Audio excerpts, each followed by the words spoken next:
Buenas tardes, estimados colegas, doctora. Para mí es un verdadero honor, lo digo con mucha alegría, con mucho entusiasmo y también con un poquito de temor durante todo este mes, pero antes de empezar quiero dar el agradecimiento a todos los que me han sonreído con amabilidad y me han dicho cómo va tu clase y cómo está tu clase, y los profes que han estado ahí pendientes, Adriané, el profe Richard, Denise. Espero que disfruten esta metodología instructiva, es mi primera experiencia, pero esperemos que sea provechosa para ustedes. Conforme el plan de trabajo metodológico que se ha dispuesto en la carrera, pues elaboramos nosotros un problema conceptual metodológico, el cual consiste en la siguiente pregunta, y es cómo hacer uso de las tecnologías educativas para una correcta articulación de los objetivos, contenidos y evaluación, tributando el desarrollo del análisis clínico y el pensamiento crítico como línea metodológica principal en la asignatura de microbiología médica, mediante el tema de bacteriología médica, cocos gram positivos, enterococos y cocos gram negativos. Respondiendo a este problema, hemos planteado un objetivo metodológico que es implementar estrategias dirigidas al uso de las tecnologías educativas para una correcta articulación de los objetivos, contenidos y evaluación, tributando al desarrollo del análisis clínico y el pensamiento crítico en la asignatura de microbiología médica, mediante el tema de bacteriología médica, cocos gram positivos, enterococos y cocos gram negativos. Siendo así, me permito presentarles la portada de lo que sería la clase. En esta portada consta, obviamente, la universidad, una imagen alusiva al tema, la fecha, las horas en las que se va a desarrollar la actividad, el tema de bacteriología médica y el nombre del profesor. Empezaríamos la clase corriendo la asistencia. En la asignatura de microbiología médica se corre de forma presencial, manual. Haríamos un nexo con la clase anterior y posterior en nuestra asignatura. Nosotros en cada clase constatamos la pregunta de control de forma escrita para todos los estudiantes. Siendo así, iniciamos con el nexo con la clase anterior, recordando la clase anterior. Y en la clase anterior se habló de los bacilos, tanto de bacilos gram positivos y gram negativos. Habíamos hablado que los bacilos toman su forma gracias al peptidoglicano, estructura que es parte de la pared bacteriana fundamental y primordial que también vamos a tocar el día de hoy en los cocos. Algunas especies de bacilos, sobre todo gram positivos, poseen espora, que es no solamente un mecanismo de resistencia, sino que además nos sirve también para clasificar a los bacilos gram positivos en esporulados y no esporulados. Dentro de los bacilos gram positivos, los grupos más relevantes dentro de los esporulados son bacillus, donde encontramos bacillus cereus, bacillus anthracis, y los clostridioides. Y dentro de los no esporulados, pues tenemos a Listeria, la bacteria de importancia clínica. Tenemos en los coriniformes a Corynebacterium y Nocardia. Y en los bacilos gram negativos, para fines del entendimiento del quehacer médico, pues nosotros los clasificamos según el metabolismo que pueda presentar en el agar McConkey con el uso de fermentación de la lactosa, en lactosa positivo o negativo, y a su vez esos dos grandes grupos pues los dividimos en bacilos lactosa positivo enteropatógenos y no enteropatógenos, y en lactosa negativos no enteropatógenos. Y dentro de las bacterias enteropatógenas fermentadoras de la lactosa, pues por supuesto que ahí destacan Escherichia coli, Salmonella y Shigella. Una vez que hemos hecho este nexo con la clase anterior, procedemos al test de control. Este test de control varía en su duración aproximadamente entre 3 a 5 minutos, dependiendo del número de preguntas que se hacen para el pregunta de control, que nosotros sugerimos no sea más de 3 preguntas. Una vez que hemos terminado esta parte del inicio de la clase, es menester orientar al estudiante en qué parte del temario nos encontramos, ¿no? Esta conferencia pertenece a la unidad 2, que nos habla de bacteriología médica. Le explicamos los contenidos que vamos a desarrollar. En este caso son cocos gram positivos, enterococos y cocos gram negativos. Y de cada uno de ellos, pues tenemos que hablar de las especies patógenas, principales clínicamente relevantes, de su estructura, de sus factores de virulencia y sus factores de patogenicidad, que como veremos en el desarrollo de la clase es importante hacer una correcta diferenciación, pues mucha bibliografía antigua todavía cataloga un factor de virulencia y un factor de patogenicidad dentro del mismo concepto y es totalmente errado. La forma de organización de la enseñanza pues es una conferencia que va a durar aproximadamente 1 hora 50 minutos con un medio de presentación en PowerPoint, porque será en una sala de conferencias donde llevamos nuestra presentación en una CV y hacemos uso de la máquina que ahí se encuentra, ¿no? Procedemos inmediatamente a comunicar el objetivo al estudiante. diciéndole que al final de la clase el estudiante será capaz de caracterizar las especies patógenas, cocos gram positivos y gram negativos, según su estructura, sus toxinas, sus factores de virulencia e importancia clínica, a partir del uso de la bibliografía 1 y 2, la complementaria. Esto se va a llevar a un nivel reproductivo, fomentando la investigación científica, así como el trabajo colaborativo y la responsabilidad. Es menester entonces la conferencia darle salida a cada uno de estos acápites que se encuentran dentro del objetivo. A modo de semblanza para esta metodología instructiva, les he traído un pequeño concepto de cómo se define el nivel de asimilación, y no es nada más que el nivel de dominio del contenido que alcanza el estudiante, ¿no? Es útil para la evaluación e incluso para la formación de los objetivos de los contenidos, y epistemológicamente nosotros sabemos que se definen 4 niveles de asimilación como son la familiarización, la reproducción, la aplicación o nivel productivo y el nivel de creación. En el nivel reproductivo se caracteriza sobre todo por las actividades de reproducción del objetivo del conocimiento, que en este caso son los contenidos, que ha sido comprendido previamente, es decir, el estudiante es capaz de conocer y repetir lo que se le ha indicado en la clase. En nuestra clase siempre tratamos nosotros de fomentar no solamente el conocimiento en microbiología médica, sino que en cada clase llevamos una efeméride, apegadas siempre estas lo más posible hacia la medicina. Sin embargo, ya lo decía el doctor Gregorio Marañón, el médico que solo de medicina sabe, pues ni de medicina sabe, coincide que esta clase se va a llevar a cabo el 5 de junio, y el 5 de junio para Manabí, creo yo, y no solo para Manabí, para el Ecuador es una fecha muy importante. Se conmemora la revolución liberal llevada a cabo por el manabita Eloy Alfaro Delgado, que se llevó a cabo en 1895. Hay algunos ítems importantes que el estudiante tiene que saber, que tiene que conocer de esta revolución, sobre todo el acceso que se dio gratuito y laico a la educación, el tren andino, y saber además que más allá de las posturas políticas que se tengan hoy en día o en aquel momento, este presidente de la República falleció bajo un magnicidio en aquel magnicidio que se conoce como la Hoguera Bárbara, donde la cárcel en la que se encontraba recluido en Quito fue asaltada, él fue extraído, arrastrado, cortado su cabeza e incinerado en las calles de Quito. Una vez que hemos salido de la efeméride, pues es menester motivar la clase. ¿Okay? La motivación nosotros tratamos de plantearla siempre desde una pregunta que le genere el interés necesario al estudiante para que esté atento a los contenidos que se van a impartir. Una práctica muy común que vemos hoy en día, cada vez al alcance de más personas, es la cirugía plástica. Unos años atrás, cuando la microbiología todavía era un poco difícil de accesar, pues estas cirugías se llevaban a cabo y veíamos cómo los pacientes tenían muerte súbita en cuestión de horas. Eso se da porque nosotros tenemos una bacteria que es parte de nuestra microbiota nasofaringe que nos puede matar. Entonces la motivación iniciaría con una pregunta que sería: ¿sabías que en nuestra nariz reside una bacteria parte de nuestra microbiota nasofaringe respiratoria que podría matarnos?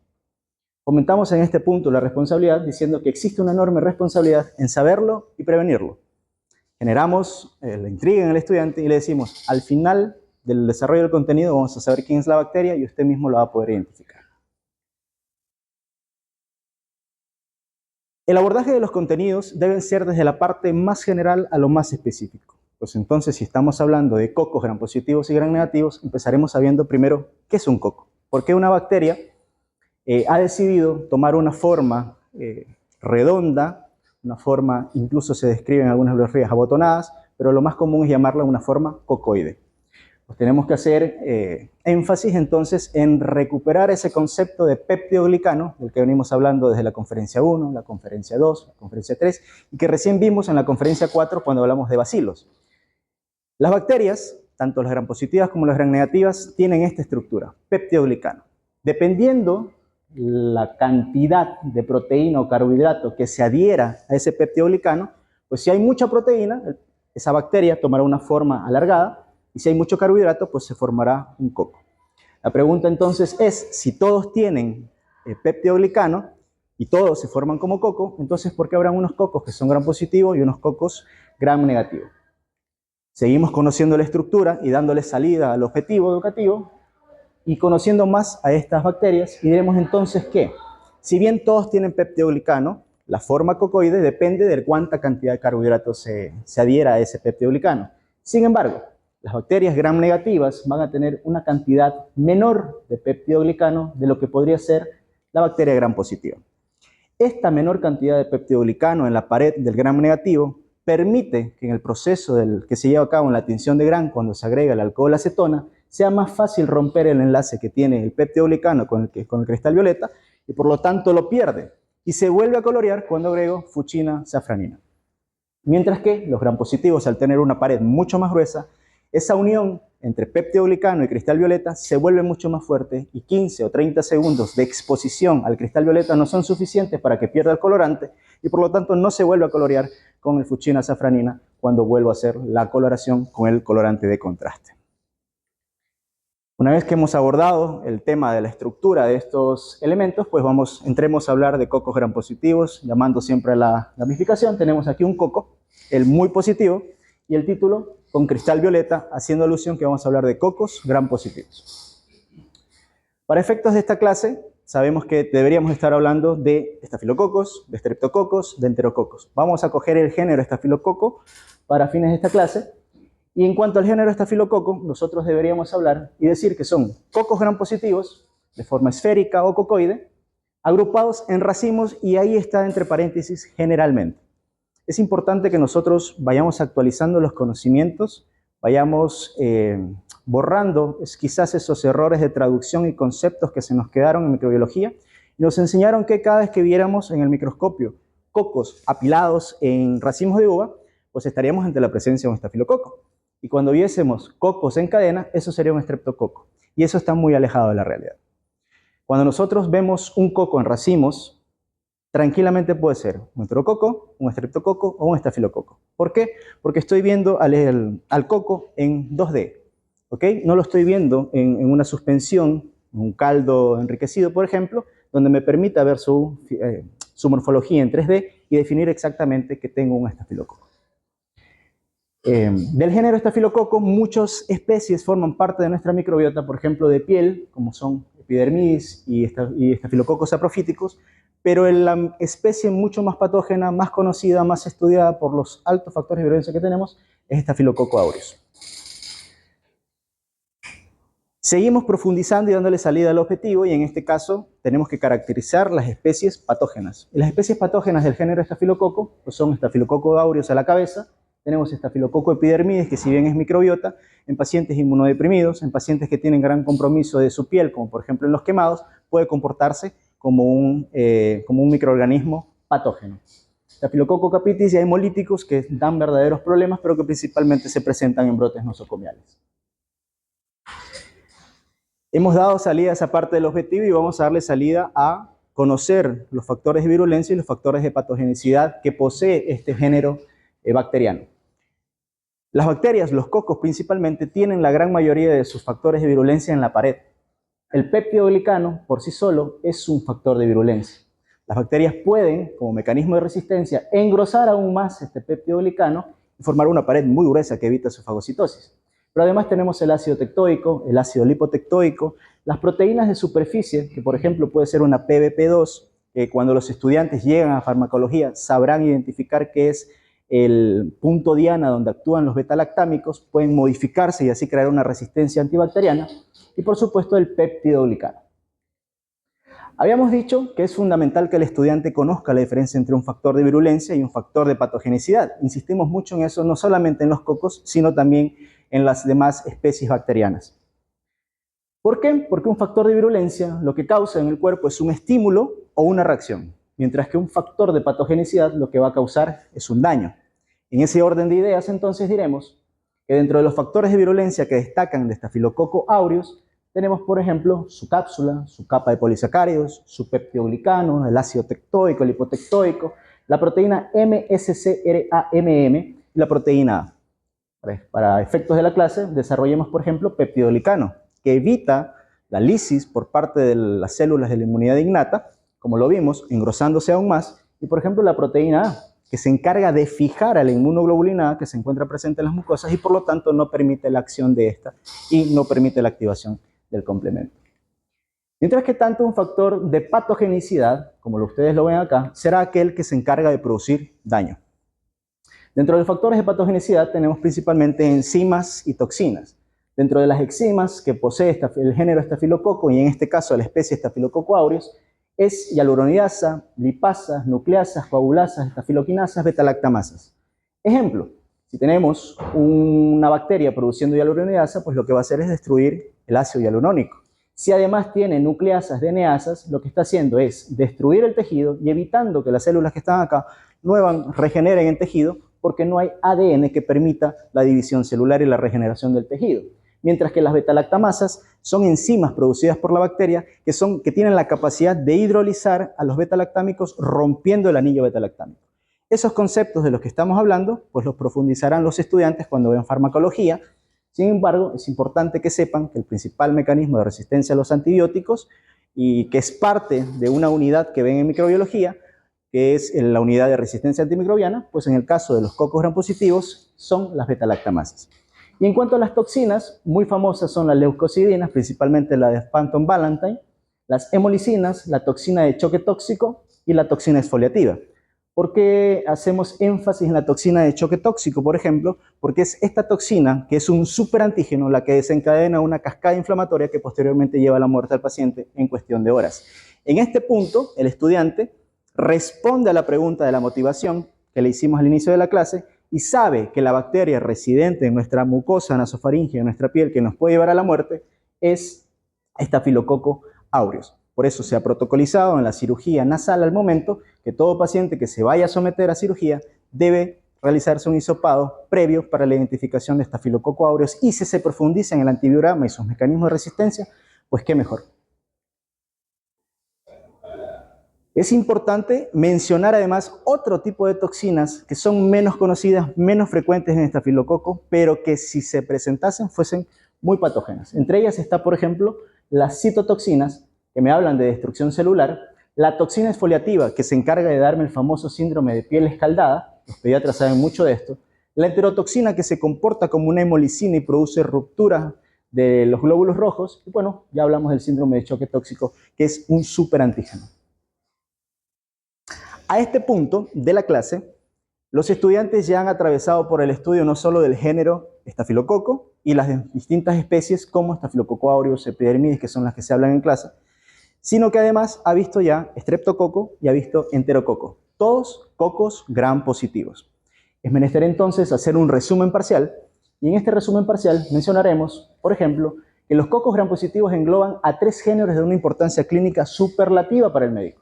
La correcta identificación de los síndromes que estos pueden provocar determina la magnitud en la que se presenta la clínica y, por supuesto, el tratamiento y respuesta que vamos a dar nosotros como médicos. En el género Staphylococcus se engloba principalmente la especie Staphylococcus aureus, un microorganismo que es altamente patógeno y que nosotros podemos encontrar tanto en comunidad como en el ámbito hospitalario. Decirle ámbito hospitalario o ámbito nosocomial al estudiante en esta conferencia no es nuevo. Ellos ya vieron en la tercera conferencia, sobre todo cuando vieron mecanismos de inmunopatogenicidad, vieron la cadena epidemiológica de las infecciones y saben reconocer cuando un microorganismo, al que llamamos fuente, viene de un reservorio externo o interno a un ámbito hospitalario. En el género Streptococcus se engloba un número aún mayor de especies de importancia clínica, por lo que se debe profundizar en su identificación. Son tantos los estreptococos de importancia clínica que por lo general clínicamente nosotros los catalogamos en aquellos que son beta-hemolíticos, alfa-hemolíticos, gamma-hemolíticos. Y en el género enterococos es el que prioritariamente se vigila en salud pública por la facilidad que tiene para desarrollar resistencia a la vancomicina, principalmente Enterococcus faecium, y vigilamos mucho Enterococcus gallinarum, que son los que ya vienen con resistencia intrínseca de fábrica hacia la vancomicina. Una vez que hemos realizado el resumen parcial, lo inducimos al estudiante a un ejercicio de interlocución heurística con ayuda de la inteligencia artificial. Entonces, en este punto hemos dado salida a varios acápites del objetivo. Ya el estudiante ha caracterizado por estructura, por toxinas, por factores de virulencia, factores de patogenicidad a las bacterias. Vamos a estimular el análisis clínico y el pensamiento crítico mediante una ayuda con la inteligencia artificial. Aquí lo que vamos a hacer es que se guíe al estudiante a utilizar la información anterior que ya vio de todos estos estafilococos, estreptococos, enterococos, sobre las características de las estructuras, enzimas y toxinas para realizar una aproximación. Es importante saber que es una aproximación a un agente patógeno mediante el uso de un caso clínico narrado por una IA. En este caso vamos a realizar un diagnóstico y vamos a llamar a una amiga nuestra que se llama Francisella. Ustedes saben, Francisella es el nombre de una bacteria muy rara, muy común, pero que suena muy bonito y que a este muñequito le queda muy bien. Vamos a identificar a un microorganismo que está causando un cuadro de meningitis en un paciente de 27 años. Freddy y Fernanda, vamos a identificar un microorganismo. Este microorganismo se aisló de una muestra de líquido cefalorraquídeo, creció muy bien en agar sangre, y a la tinción de Gram se observan formas redondas de color azul violeta. Se ha podido identificar además enzimas como coagulasa, catalasa, hemolicinas y leucocidina. Y en el agar manidorsal se observó el crecimiento de una colonia de color dorado. Finalmente diremos que este microorganismo es microbiota de piel y mucosa nasofaríngea. Es altamente virulento y mortal. Freddy y Fernanda, ¿han podido identificar el mecanismo del que estamos hablando? Bien, en este punto, si el estudiante es capaz de interactuar con la guía y responder cuál es el agente patógeno, pues inmediatamente pasamos a la siguiente diapositiva dando la retroalimentación. En el caso de que Freddy, ¿sabes cuál es el microorganismo? Fernanda. ¿Fernanda no está? ¿Quién se la sabe? Staphylococcus aureus. Si el estudiante me responde Staphylococcus aureus, inmediatamente... Freddy y Fernanda. Su respuesta es correcta. El microorganismo es Staphylococcus aureus. Gracias a tu diagnóstico, el paciente recibirá antibióticos y su enfermedad. ¿Cómo se sienten de haber ayudado a salvar una vida? Ok, bien. Esta parte que motiva el análisis clínico, que estimula el pensamiento crítico, también tributa al trabajo colaborativo. Freddy y Fernanda tendrán que haberse puesto de acuerdo para dar una respuesta. Pero no solo eso, esta pregunta que estamos haciendo de cómo te has sentido al ayudar a salvar una vida, tiene una respuesta en las conclusiones y le pido que por favor no la olviden, ¿ok? Posterior a aquello, empezamos con cocos gram negativos y seguimos la misma secuencia. Vamos a empezar a caracterizar desde lo más general hasta lo más específico y vamos a responder a lo que nos hemos planteado en el objetivo, que es caracterizar los géneros patógenos clínicamente más importantes. Vamos a ver su estructura y sus principales factores de virulencia. Entonces, el género que hemos escogido para esta clase metodológica instructiva es el género Neisseria, ¿no? El género Neisseria, a los cuales nosotros vamos a observar como cocos gram negativos. Entonces, en este punto hacemos nuevamente una reflexión. Les preguntamos al estudiante, ¿y por qué este es gram negativo? Y el estudiante mira, porque tiene poca cantidad de peptidoglicano en su pared, por lo tanto se tinciona mejor con fuchina o safranera. ¿Ok? Insistimos en que la vista que se da de estos microorganismos, sean en duplas, tétradas o cadenas cortas, son generalmente lo que se observa porque ya rompimos ese esquema de que la bacteria que nosotros observamos en el microscopio no está suspendida en un caldo enriquecido, por ejemplo, y no podemos estar ante la certeza de que es el género. Y son inmóviles. Algunas especies pueden ser microbiota en orofaringe e incluso en vagina. Tenemos ahí un género de Neisseria que puede ser microbiota de vagina, por lo tanto, un hisopado con fresco, con tinción directa de tinción de Gram, donde yo vea diplococos gram negativos procedentes de vagina, no necesariamente es una Neisseria gonorrea. Sin embargo, dos especies de este género Neisseria son patógenos. Y hablamos de Neisseria meningitidis, el famoso meningococo, y hablamos de Neisseria gonorrea. La famosa Neisseria gonorrea. Dentro de los factores de virulencia y patogenicidad, estos tienen mucho menos que Staphylococcus aureus, por lo cual vamos a tratarlos en una misma diapositiva. Pero, por ejemplo, hablamos de que tienen un polisacárido capsular que le da capacidad para sobrevivir en sangre y transmitirse por vía hematógena. Tienen endotoxinas que dañan el endotelio provocando respuesta inflamatoria. Esta no tiene una proteína contra inmunoglobulina A, tiene una proteasa contra inmunoglobulina A que le permite hidrolizarlo. Tiene sustancias quelantes del hierro, lo que le hace que la bacteria compita por el hierro del paciente, y tiene una estafiloquinasa que tiene un efecto de fibrolicina, y estos de aquí, como vieron ustedes en la imagen anterior, son cocos que tienen pilis. Es decir, esos pilis son unas extensiones proteicas de la pared bacteriana que le permiten adherirse no solamente a tejidos, sino a dispositivos también. Si bien en el ejercicio heurístico nosotros decíamos que estafilococo había crecido muy bien en el agar sangre, que había crecido muy bien en agar manitorsal, pues Neisseria es un poco más exigente. Neisseria necesita un agar enriquecido, por ejemplo, agar chocolate, y si a ese agar chocolate le pusiéramos vancomicina, colistina, lo volveríamos un agar Tiger Martin, que es aún mucho más específico para Neisseria, donde crece muchísimo mejor Neisseria gonorrea. ¿Qué hay que darle adicional? Hay que darle un poquito de CO2 al 5% y dejarlo que se incube aproximadamente de 18 a 24 horas. Demora a crecer en estos medios de cultivo. Aquí vemos nosotros una imagen donde hay un neutrófilo que ha fagocitado Diplococos. Y eso es el género Neisseria. Es lo que nos podemos aproximar. No sabemos si es Neisseria meningitidis o si es Neisseria gonorrea, pero género Neisseria probablemente esto es lo que observamos. En la planificación metodológica está declarado que nosotros haremos uso de un video para ayudar al diagnóstico y a la explicación. Transmisión sexual frecuente. A veces se la conoce con el término del argot, purgación. Este video es un video muy explicativo. Es un video muy explicativo, tiene ilustraciones en 3D y me habla principalmente de los mecanismos cómo invade Neisseria, el epitelio vaginal, luego a nivel intracelular y cómo se desarrolla la enfermedad, e incluso me habla un poco del tratamiento, que es un abordaje que se le tiene que dar al paciente. Normalmente salimos de las universidades hace muchos años y cuando haces una consulta sobre cuál es el tratamiento para gonorrea, la gente te dice penicilina. Sin embargo, la resistencia antimicrobiana de Neisseria gonorrea a la penicilina e incluso a las cefalosporinas de tercera y de cuarta generación es muy, pero muy alta. Finalmente, haremos un resumen en nuestra clase en la que ya abordaremos los contenidos que vamos teniendo durante el desarrollo de la clase y diremos que los cocos gram positivos de importancia clínica, pues ya los vimos en estafilococo.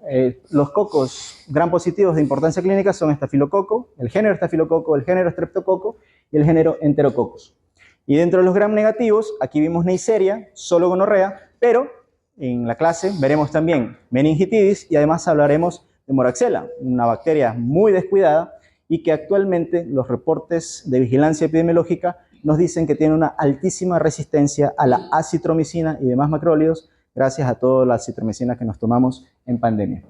Tiene una amplia gama de factores de virulencia, lo cual les permite producir enfermedades en varios sistemas, en varios aparatos del organismo, causando enfermedades desde leves, como puede ser una pequeña infección localizada, una celulitis por estafilococo, hasta muy graves y mortales, como un choque tóxico por un superantígeno de estafilococo aureus. Y por sus características, Neisseria gonorrea, pues sabemos que debe ser considerado un microorganismo exigente que necesita un hogar especial para crecer. Cuando hayamos concluido el abordaje de los contenidos y dándole todas las respuestas necesarias al objetivo, pues haremos una pregunta de comprobación final haciendo uso de otra tecnología educativa, que en este caso es Quizy. Yo creo que esta es muy conocida, la usamos mucho, viene con mucho tema de gamificación. Una vez que hayamos terminado el Quizy, pues procederemos a orientar la tarea. En este caso, esta clase tiene dos tareas, tiene una tarea individual y tiene una tarea grupal. En la tarea individual nosotros recomendamos que el estudiante realice una tabla comparativa y diferencial sobre el tema impartido de hoy, que son cocos gram positivos y cocos gram negativos.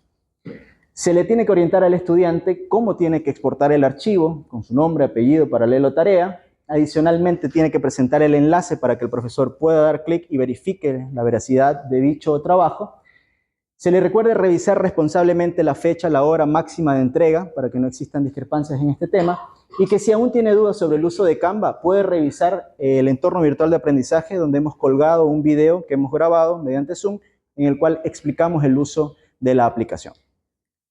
En la tarea número 2 vamos a echar mano de otra tecnología educativa y vamos a darle un poco la curva a este problema que creo yo, no sé si soy el único que me pasa, que queremos que nuestros estudiantes participen en un foro, pero nosotros corremos la lista, ¿no? Y decimos Richard, Yumi, pero quien se repite en todos los puntos de la lista es ChatGPT, que es el que se encarga de hacer el foro. La aplicación Flip es una aplicación que a mí me permite hacer un video foro, ¿sí? Yo cargo dentro de la aplicación una tarea, que en este caso será el foro sobre cocos gram positivos. Les digo al estudiante que se unan en parejas a trabajar y que graben un video mínimo de 2 minutos en el que expliquen, según ellos, lo que entendieron en clase, lo que estudiaron, lo que investigaron, cuál es el coco gram positivo más virulento, más mortal, de mayor peligro que pueden tener y que lo suban con una respuesta.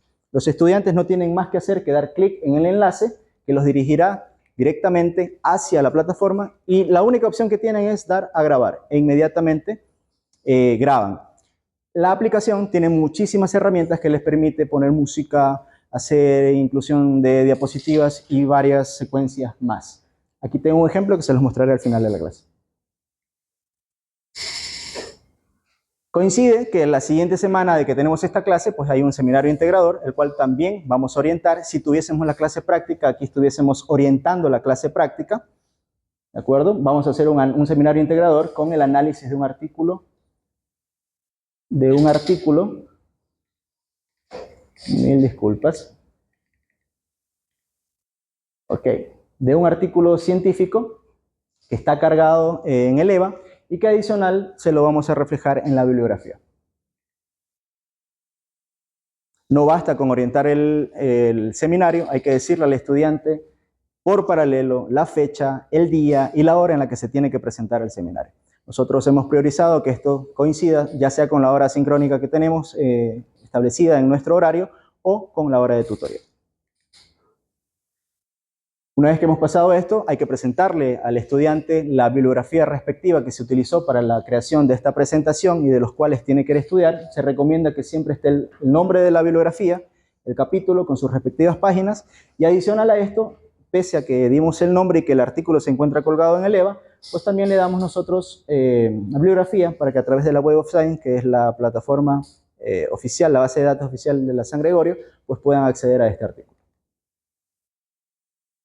No nos queda más que orientar la próxima clase y motivar la próxima clase. Vamos a hablar nosotros de otros grupos bacterianos, de bacterias anaeróbicas, bacterias espirales, micoplasmas y micobacterias.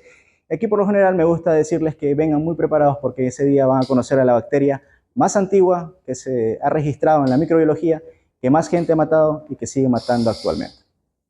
Sabemos que estamos hablando de Mycobacterium tuberculosis, ¿verdad? Muy bien. Entonces no nos queda más que presentarles mis conclusiones sobre esta clase metodológica. Empezaré diciendo que el objetivo metodológico ha sido abordado en su totalidad y ha sido a través de un desarrollo completo y sencillo de los contenidos, que la evaluación sometida en esta clase utiliza tecnologías educativas, promueve el trabajo colaborativo, como ustedes lo vieron, y la investigación. Respecto de la clase metodológica, también diremos que respecto a la tecnología educativa, cuando la gamificación se articula con el proceso de enseñanza-aprendizaje, pues puede incrementar, por supuesto, la motivación y el desempeño académico. Recuerden lo que sintieron cuando lograron diagnosticar a este paciente de 27 años y gracias a ese diagnóstico salvar su vida. Y en el desarrollo y análisis clínico del pensamiento crítico, concluimos nosotros que cuando el estudiante interacciona con esta inteligencia artificial, promueve mayor seguridad que sentirse evaluado por un docente. Y en este caso la heurística se manifiesta sin temor. La última conclusión respecto a esta clase metodológica instructiva tiene que ver más con la conferencia. Y aquí nosotros, respecto a la conferencia, damos 3 puntos importantes. El rol docente, que tiene que ser activo.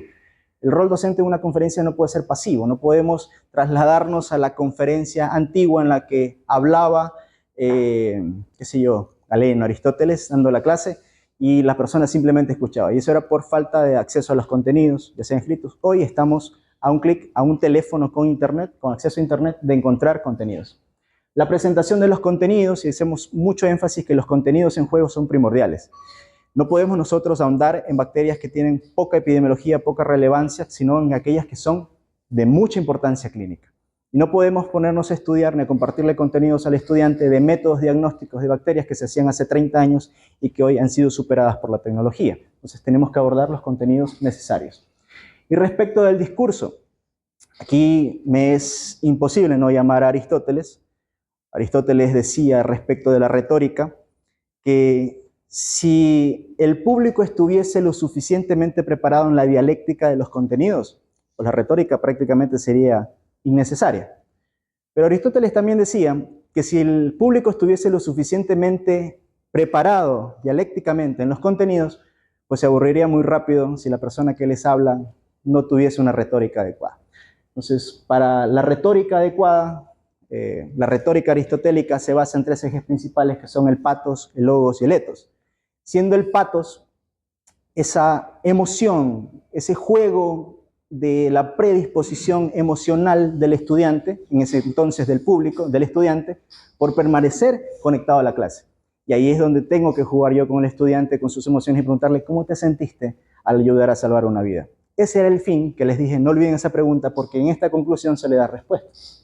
En el Logos es fundamental que el orador, que la persona que presenta esta conferencia, tenga un dominio total de los contenidos, que sepa de qué está hablando. Y aun cuando no lo sepa, tenga el compromiso de en la siguiente conferencia traer una respuesta a lo que quizás no conoce. Cuando se ha llevado a cabo mediante una correcta retórica, un juego correcto del patos, una disertación adecuada de logos, se manifiesta el etos. Y el etos no es nada más que el reconocimiento de nuestros estudiantes a nuestro valor como docente, a nuestro valor de nuestros conocimientos y de la forma de enseñanza. Y finalmente les traje esta frase de Confucio que dice: la educación genera confianza, la confianza genera esperanza y la esperanza genera paz. Hoy lamentablemente en nuestro país cosechar estas tres cositas, confianza, esperanza y paz, resulta bastante difícil. Por lo que hacemos un llamado a sembrar esto. Educación, una buena educación para poder gozar de estas cualidades en nuestro país. Gracias.